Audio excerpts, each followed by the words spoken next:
जय श्री राम। कैसे हैं सब? आशा करते हैं बहुत अच्छे होंगे। देखिए, सबसे बड़ा जो उपज है हमारे शरीर की उपज, वो है हमारा ब्रेन, जो कि एक कंप्यूटर की तरह काम करता है। सारा डाटा, सारी यादें, सारे काम करने की शक्ति, सारी पावर सब इसी में ही है। तो जैसा भी हम आँखों से देखते हैं वही हमारे माइंड में तुरंत उसको आदेश देता है। आँखें आदेश देती हैं और हमारा माइंड उसी हिसाब से सोचने लगता है। उसकी पिक्चर एक तरह से क्रिएट हो जाती है माइंड में। तो उपज हमारे माइंड की है। अपने माइंड को हमें पॉजिटिव रखना है हमेशा। अगर हम जैसा भी हम सोचते हैं वो सब कुछ हमारे माइंड से ही शुरू होता है। यानी कि जड़ है, जैसा पानी डालोगे वैसा ही पेड़ होगा। तो जैसा हम सोचेंगे माइंड से वैसा ही हमारे साथ आगे आगे भविष्य में होता चला जाएगा। तो लोग यही बातें करते हैं भाग्य की और कर्म की। देखिए, भाग्य और कर्म में दोनों में बहुत फ़र्क है। कुछ लोग भाग्य के भरोसे बैठे रहते हैं कि भाग्य ठीक होगा, मेरा तो भाग्य ख़राब है, मेरा तो ये नहीं हो रहा, वो नहीं, भाग्य को कोसते रहेंगे। कर्म पर ध्यान देना छोड़ देते हैं। कर्म पर बिल्कुल ध्यान नहीं देते और बस ये सोचते हैं कि बस अब तो मेरा समय सही नहीं चल रहा और मेरे साथ नेगेटिव होता चला जा रहा है। तो हमें कभी भी इस तरह से अपने भाग्य को कोसना नहीं चाहिए। हमें सबसे पहले अपने कर्म पे विश्वास करना चाहिए।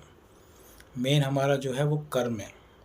अगर हम पानी का गिलास अपने हाथों से उठाकर पिएंगे तो हमारे जो बॉडी के अंदर है पानी ही जाएगा, कुछ और तो जाएगा नहीं, है ना। और जब तक हमने कर्म नहीं किया तो हमारे पास पानी भी कहाँ से आया। पहले जो लोग थे वो आज भी लोग करते हैं, खेती करते हैं, बीज बोते हैं, फल की अपेक्षा करते हैं। तो फल की अपेक्षा करते हैं और तभी तो जाके उन्हें कुछ समय बाद जाके फल प्राप्त होता है, तभी उनकी ज़िंदगी आगे बढ़ती है। और अगर हम उसमें कुछ बोएंगे ही नहीं, यानी कि धरती में हम कुछ बोएंगे ही नहीं, तो हमें बीज फल कैसे प्राप्त हो जाएगा? सोचो। हम अगर खाली ख्याली पुलाव पकाते रहेंगे अपने मन में कि हम यहाँ पे ये रख दें, वहाँ सही हो जाएगा, ऐसे कर दें, वैसे कर दें, वो सब अपनी जगह है, लेकिन उसके साथ साथ हमें कर्म भी करना पड़ेगा। उसके साथ साथ कर्म भी बहुत ज़रूरी है। किसान अगर खेत नहीं बोएगा तो उसे फसल कहाँ से उसकी होगी आगे? कैसे उसको अनाज मिलेगा? कैसे उपज होगी उस फसल की? सोचो। कर्म नहीं करेंगे तो कैसे होगा? जब तक हम कर्म ही नहीं करेंगे तो हमें कुछ नहीं मिलने वाला। रेमेडीज़ कर लीजिए या कुछ भी कर लीजिए, कर्म फिर भी आपको करना ही होगा। भाग्य भी तभी साथ देगा जब आप कर्म कर रहे हैं। कर्म का मतलब है आप चाहे खा रहे हैं, पी रहे हैं, कुछ तो कर रहे हैं ना। खाली बैठे हैं वो भी कर्म है। अब खाली इंसान बैठ के कोई कर्म कर रहा है तो खाली बैठ के उसे क्या रिजल्ट मिलेगा? खाली ही मिलेगा। लेकिन अगर वो उसी खाली समय में कुछ काम करेगा तो हो सकता है उसको कुछ ना कुछ प्राप्त होना शुरू हो। अब हम भाग्य के भरोसे बैठे रहें कि हम करोड़पति बन जाएंगे, हमारे पास अचानक से धन आ जाएगा, ऐसा कभी नहीं होता। आप कहीं भी कुछ भी कर लो, बिना कर्म करे कुछ नहीं होगा। भाग्य भी उसी का चमकता है जो मेहनत करते हैं, जो कर्म पर विश्वास करते हैं। तो हमें सबसे पहले अपनी ज़िंदगी में कर्म पर ध्यान देना चाहिए। रेमेडीज़ कीजिए, अच्छी बात है, रेमेडीज़ बहुत ज़रूरी है करनी। आप छोटी छोटी रेमेडीज़ करके अपनी ज़िंदगी को बदल सकते हैं, अपने भाग्य को बदल सकते हैं। जो अपने पिछले जन्म के या जो भी हमारे कर्म हैं जो हमने किए हैं, उनको हम पिछले जन्म के जो भी हमारे कर्म हैं उनको हम पॉजिटिव कर सकते हैं, कुछ नया कर सकते हैं। अपने इस जन्म में हम सब कुछ अच्छा कर सकते हैं। देखिए, इंसान का जन्म मिला है, ये कहते हैं कि 84 लाख योनि बाद इंसान का जन्म मिलता है, जो कि इतनी आसानी से नहीं मिलता। और देवताओं भी जो होते हैं, देवता भी इस इंसान के जन्म के लिए तरसते हैं। ऐसा सुना है, ऐसा बताते थे हमारे जो पूर्वज थे। क्योंकि देवताओं ने अमृत का पान किया, अमृत पी लिया और वो देवता बनकर रह गए। अब ना तो मोक्ष को प्राप्त कर सकते हैं, ना ही वो किसी और योनि में जा सकते हैं। तो एक इंसान ही एक ऐसा आधार है हमारी ज़िंदगी का जिसके ज़रिए मोक्ष भी प्राप्त हो सकता है। कहते हैं कि लास्ट के समय अगर राम नाम लिया जाए अंत में तो इंसान को मोक्ष की प्राप्ति होती है, उसके माइंड में कुछ भी नेगेटिव ना चल रहा हो। सोचो कि आज हम जीने की तमन्ना रखते हैं बहुत ज़्यादा, कि हम सोचते हैं कि नहीं, मेरा सब कुछ यहीं रह जाएगा और मैंने इतना सब कुछ इकट्ठा किया, मेरे जाने के बाद क्या होगा। आज से 100 साल बाद हम या आप या कोई भी जो भी इस वीडियो को देख रहे हैं, कोई नहीं होगा। जो आज जन्मा है वो भी नहीं 100 साल बाद होगा, उसकी जगह भी कोई और होगा, यहाँ पे कोई और रह रहा होगा। तो ये परिवर्तन हमेशा ज़िंदगी में चलता ही रहता है। तो कुछ भी यहाँ से नहीं जाता है। बस हमें ये करना है कि जितना पड़ाव हमें ईश्वर ने दिया है यहाँ से लेके एंड की ज़िंदगी तक, उसमें हमें अपने कर्म करने हैं, अच्छे कर्म करने हैं, अपने भाग्य को बनाना है, समाज का, अच्छे समाज का निर्माण करना है। एक आने वाली जो पीढ़ी है उसको एक अच्छा संदेश देना है कि वो अपने आने वाले भविष्य, उन आने वाले लोगों को ताकि बहुत अच्छा संदेश दे सकें और वो अच्छे समाज का निर्माण कर सकें। हमारे ऋषि मुनियों ने हमेशा यही सिखाया हमें कि अपने आने वाले समय और आने वाले समाज का निर्माण करें। और देखिए, जो श्रेष्ठ होता है इंसान, जो भी इंसान श्रेष्ठ होता है, उसी के आधार पर उसी के ही पीछे लोग चलने लगते हैं।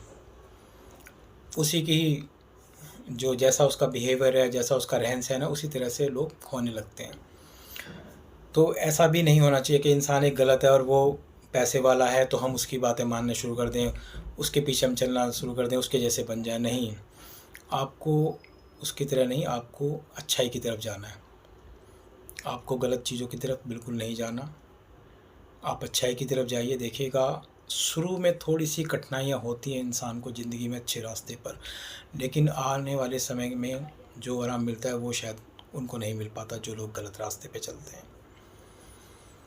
तो अपनी ज़िंदगी को हमेशा कोशिश करो कि सही रास्ते पर लेकर जाओ। एक गलत रास्ता और एक सही रास्ता। सही रास्ता कुछ कुछ समय दिक्कत करता है, लेकिन बाद में बहुत आराम मिलता है। गलत रास्ते में शुरू में बहुत अच्छा लगता है, लेकिन बाद में इतनी प्रॉब्लम आ जाती है कि इंसान सोचता है कि बस मुझे दुनिया से छुटकारा मिल जाए। ऐसी हालत हो जाती है इंसान की।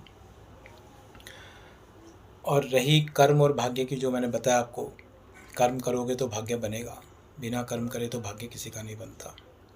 अब कर्म डिपेंड करता है कि कर्म इंसान कैसे करता है, अच्छे बुरे।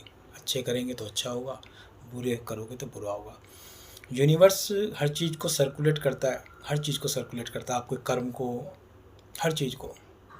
जो आज आपने किया वो कल आपके साथ ज़रूर होगा। ऐसा नहीं है कि वो नहीं होगा, वो होगा ज़रूर। वो किस रूप में होगा वो डिपेंड करेगा किस रूप में होगा। कहते हैं ना कि उसकी लाठी में आवाज़ नहीं आती ऊपर वाले की, तो ये सच है। लेकिन सच्चे मन, सच्चे हृदय, और जिसका हृदय साफ़ है, सच्चा हृदय है, और जो इंसान ईश्वर से जुड़ा होता है, देखिए उसको कभी भी ज़िंदगी में प्रॉब्लम नहीं आएगी किसी भी तरह से ही।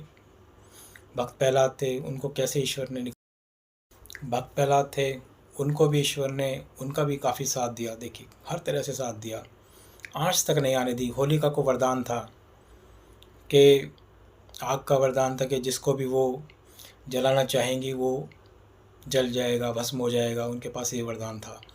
लेकिन उनको ये वरदान भी था कि वो खुद अगर अपने स्वार्थ के लिए किसी का बुरा करेंगी तो वो खुद भस्म हो जाएंगी। यही हुआ। तो इस तरह के एग्ज़ाम्पल हैं बहुत ज़्यादा, पहले पुराणों में लिखे हुए हैं, दिखाई भी दिए हैं। तो इन चीज़ों से हमें सीखना चाहिए हमेशा। राम सेतु है, आज भी दिखता है। तो ये सब क्यों है ऐसा? ताकि हमें पता चले कि ईश्वर, एहसास है इस दुनिया में ईश्वर है। और जिसने इस मिट्टी से तरह तरह के फूल, रंग बिरंगी चीज़ें, खाना, भोजन, हर तरह की चीज़ें हमें प्रदान की है, तो सोचो ईश्वर का ये होना ही बहुत बड़ा एहसास है। वो एक प्रूफ है, सर्टिफाइड है कि हाँ मैं हूँ। मैंने तुम्हें अगर जीवन दिया तो तुम्हारे लिए खाने पीने का हर चीज़ का बंदोबस्त भी किया है। तो ये बहुत बड़ा प्रमाण है। प्रत्यक्ष को प्रमाण की ज़रूरत होती है, तो ईश्वर ने वो भी सब दे रखा है हमें। तो कभी भी जो है अपने भाग्य को मत कोसिए, कर्म पर विश्वास कीजिए। पहले कर्म फिर भाग्य।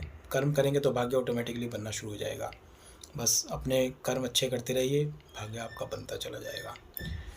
चलिए, तब तक के लिए नमस्कार। फिर मिलेंगे नेक्स्ट वीडियो में किसी अच्छे संदेश के साथ। आशा करते हैं आपको वीडियो ज़रूर पसंद आया होगा। चैनल को लाइक और सब्सक्राइब कर दीजिएगा। धन्यवाद। जय श्री राम।